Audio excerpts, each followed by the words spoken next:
السلام عليكم ورحمة الله وبركاته. جالي رسالة على الخاص النهاردة عايزين حلها. المشكلة بنت تمريض، خريجة تمريض، اتخطبت لحد. تمام.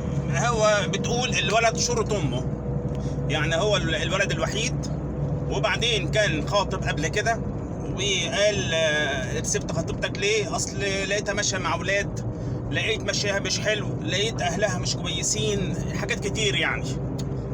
طب تمام ماشي خلاص، فتره خطوبه ونجرب ونشوف. فطيب فتره خطوبه عندنا الاب طبعا مسافر وكده، طب انا بسافر بره مصر وفتره الخطوبه عندي لازم تبقى خطوبه وشبكه. خلاص ماشي اوكي، عايزين كام؟ عايزين 25 جرام دهب او 30 جرام دهب وكذا، واتفقنا وكذا. خلاص اوكي ماشي. قعدوا شهر كده وعملوا الخطوبه لما باباهم نزل من السفر. تمام ماشي مفيش مشكله. بعد الخطوبه على طول خدوا زياره كبيره وراحوا لاهل العريس. ليه؟ العادات والتقاليد عندهم بتقول كده. ماشي مفيش مشكله. طيب استنوا بقى عشان الزياره تترد، ما تردتش خالص. وايه اللي حصل؟ كان كل شويه يجي هو ومامته يعمل لهم عزومه بقى واكل وكلام من ده، بس مش زياره يعني، ما جابوش هديه وهم جايين ولا حاجه خالص يعني. وبعد كده الولد جه قعد شهرين تقريبا، في الشهرين دول قعد يجي كتير البيت، وبعدين يدخل يبص في الاوض يمين وشمال، وشويه ويتنرفز عليها ويبدا يدبدب في الارض، ويجي عايز يمسك حاجه يكسرها وهي تمنعه، يجي يعلي صوته عليها تقول له ما ينفعش، عيب، بابا مسافر مش هنا، حاجات من هذا القبيل يعني. قامت قايله له لا خلاص مفيش مشكله، قامت متصله بعمه، احنا مش عايزين الخطوبه دي وتعالى خد دهبك مفيش مشكله. فبعدها لا ما ينفعش ازاي، ولازم لا وهيجي ويعتذر لكم، ومامتها كلمتها وهيجي ويعتذر وهو غلطان والحاجات دي كلها. تمام خلاص تمام، والموضوع انتهى على كده والخطوبه رجعت تاني. بعدها بيوم قاموا متصلين، لا هو بيقول ان هو مش عايزك، وهو مش عايزك وهو كذا وهو بايعك وانت ما تلزموهوش وحاجات من هذا القبيل، كلام من هذا القبيل يعني. فقالت مش عايزني ازاي يعني؟ ما انا كنت بديله الشبكه ما رضاش ياخدها، ولا انتوا رضيتوا تاخدوها، جاي دلوقتي يعني مش عايزني ازاي يعني؟ والله هو كده الكلام، ولو مش عاجبك ومش عارف ايه، وبعدين الذهب، دهب ايه؟ هو انتوا تدخلوا البيت زي يخرجوا؟ لما انا كنت بديلكم الذهب امبارح ولا اول امبارح ما خدتوهوش ليه والموضوع كان انتهى؟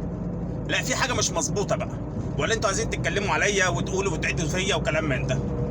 لا هتجيب الذهب غصبا عنك واللي مش عارف ايه، كلام من هذا القبيل يعني. وبدا يبقى فيه غلط، وطبعا الراجل مش موجود، فيجي رجاله البيت يتكلموا ويعلوا صوتهم ويغلطوا فيهم، فوضع برضه مهين يعني. حتى ما استنوش لما يكلموا الراجل، حتى الراجل لما البنت كلمت باباها قال لها سيبي اجلي كل حاجه، انا هنزل كمان شهر احل الموضوع ده مفيش مشكله، ولما اجي هبدي لهم الذهب وخلاص مفيش مشكله. هم بقى ما انتظروش، اهل الولد ده ما انتظروش. طيب الولد بيجي يتكلم، لا ما بيجيش يتكلم خالص.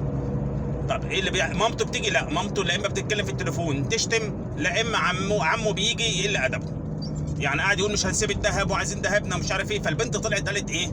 لا لازم يبقى في قاعده عرفيه، ولو في غلط ولا ما فيش غلط ونشوف مين اللي غلطان.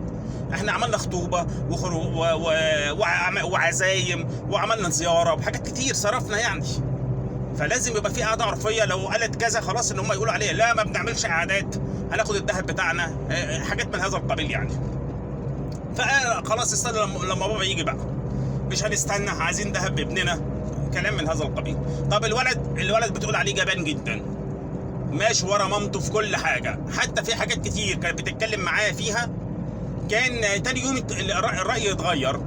ليه؟ بيروح يقول له مثلا حد بيقول له كذا بيقتنع وخلاص على كده، فيغير رايه في كل حاجه. فالبنت خلاص اصلا قالت الواد ده ابن امه مش هينفع، وكمان جبان ما بيخافش جبان يعني مثلا عايزين نروح نخلص ورقه معينه ولا حاجه، والله قابليني في المدينه في المركز في المدينه نروح نخلصها. طب انا هركب مواصلات وانت معايا من نفس البلد، اما تعدي عليا نروح، لا قابليني هناك.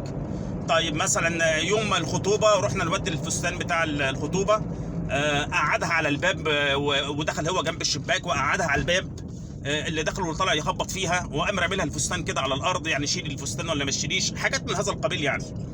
دي حاجات ظاهره وواضحه يعني، كان المفروض اصلا الخطوبه ما كانتش تتم، بس بقى فرحه البنت اللي هي عايزه تتخطب وبتاع، ده حاجه كويسه يعني، وربنا يستر بناتنا كلها. الولد من نوع الجبان برضو، يعني داخلين صيدليه يشتروا حاجه ولا داخلين محل يشتروا حاجه يسيبها تدخل ويستناها بره. ما صرفش عليها جنيه، ما دخلش عليها بهديه حتى الخطوبه، ما عملش اي حاجه خالص. فهي قالت اعزمني مره واحده عشان احس ان انت مش بخيل وكلام من ده يعني. مره واحده في اي حته اعزمني على فول وطعميه حتى. يقول لها لا انا مش بتاع خروجات، انا مش بتاع فسح، انا مش عارف ايه، العيشه دي مش ما تتعوديش عليها، وعيشه اهلك دي ما تعيشهاش، ومش حاجات بقى من الكلام ده. فالبنت بتقول دلوقتي انا عملت خطوبه ودخل بيتنا اكتر من مره، ويعتبر اتخطبت وكده، وفركشت اللي بنت تتخطب وتفركش برضه بتبقى مش كويسه بالنسبه لي، وغلطوا فيا في قلب البيت وعلى صوته عليا في قلب البيت، وكمان عمه لما يجي شتمنا في قلب البيت، ومامته لما شتمتنا، ووصل لي الكلام اللي هو اتكلم عليه كلام مش كويس. فانا ليه حق ولا ماليش حق؟ انا عايز الناس دي تتأدب، عايزهم يحسوا اللي هم اي بيت يدخلوه لازم يحترموه، مش يدخلوا البيت ياكلوا ويشربوا وال 25 جرام دهب اللي عندهم دول رايحين جايين بيهم، ياكلوا ويشربوا ويعيشوا ويقابلوا ويعملوا كذا كل الحاجات دي، ويغلطوا ومحدش يحاسبهم. فانا عايز رايك وعايز الحل في الموضوع ده، وكمان لو تقدر تسافر وتجيلي تقعد معايا في قعده زي دي يا ريت والله وكده يعني. فقلت لها لا انا مش فاضي ان انا اسافر، وعلشان اقول لك رايي سيبيني شويه كده افكر، لان رايي في حاجه اللي زي كده اخاف اظلم حد. بس من كلامك هو غلطان، لكن الله اعلم. لكن ما فيش حد بيخطب ويخرج من خطوبته وما يغرمش حاجه، لان انتوا برضو صرفتوا ودفعتوا وعملتوا خطوبه وعملتوا اكل ورحتوا لهم زياره، الزياره دي اتكلفت مثلا 5000 جنيه حاجات زي كده يعني، هو جايب لك شبكه باين ب 100,000. فيعني فمش عارفين. فهي سمعت برضو الناس بتوع العادات العرفيه، لعمة حتى لو ليها الحق كله بيديله حاجه معينه من الحق، والباقي بيرجع للولد تاني. هي عايزه حق ربنا يعني. فانا مش لاقيها يعني بصراحه، انا مش عارف الحل ايه. فلو سمحتوا افيدوني علشان اقدر ارد عليها، تمام؟ ويحط يعني كل واحد يعتبرها اخته او تعتبرها بنتها او اختها، وتشوفوا الراي السديد ايه في مواقف زي دي، تمام؟ لان الحاجات دي بتحصل كتير يعني. هنشوف ربنا يسهل الردود ايه والحل ايه. وانا برضو هستشير ناس يكونوا متخصصين في العادات العرفيه علشان يردوا عليا ويعرفوني اقول لها ايه، مع ان انا عارف يعني شبه انا عارف الحق، بس الحق ده هيتطبق ولا لا؟ هل يا ترى هم كمان الولد وامه وعمه وكده هيسمحوا لهم ان هم ياخدوا حاجه من الذهب ده اصلا؟ هل يا ترى البنت ترمي الذهب له وخلاص وتجربه وعدت وربنا يعوض عليها خير عشان وجع الدماغ والمشاكل والقرف والحاجات دي؟ مش عارف. هل يا ترى ممكن هي تاخد نص الذهب وهو ياخد نص الذهب؟ طب هل يا ترى هي اتكلفت كذا تدونا فلوس اللي احنا صرفناها في الخطوبه والزياره اللي احنا جبناها لكم وربنا يعوض علينا كل واحد يروح في حاله؟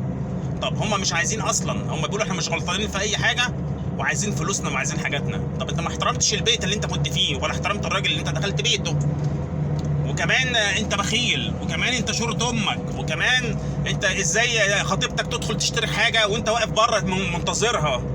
دخلت صيدليه ما دخلتش معاها، دخلت سوبر ماركت ما دخلتش معاها، حاجات كتير يعني. ليه؟ ايه اللي بيحصل يعني؟ في ايه؟ كمان مش عايز تعدي عليها تاخدها ما انت بتروح تقعد معاها في البيت تتغدى وتقعد وتشرب عصاير وكلام من ده، ايه فيها ايه لما تعدي تاخدها وتركبها مواصلات وتروح تخلصوا الورق وترجعوا؟ ايه المشكله يعني؟ ففي حاجات كده مضايقاني يعني، بس احب اعرف لان عشان ما اظلمش حد. والسلام عليكم ورحمه الله وبركاته.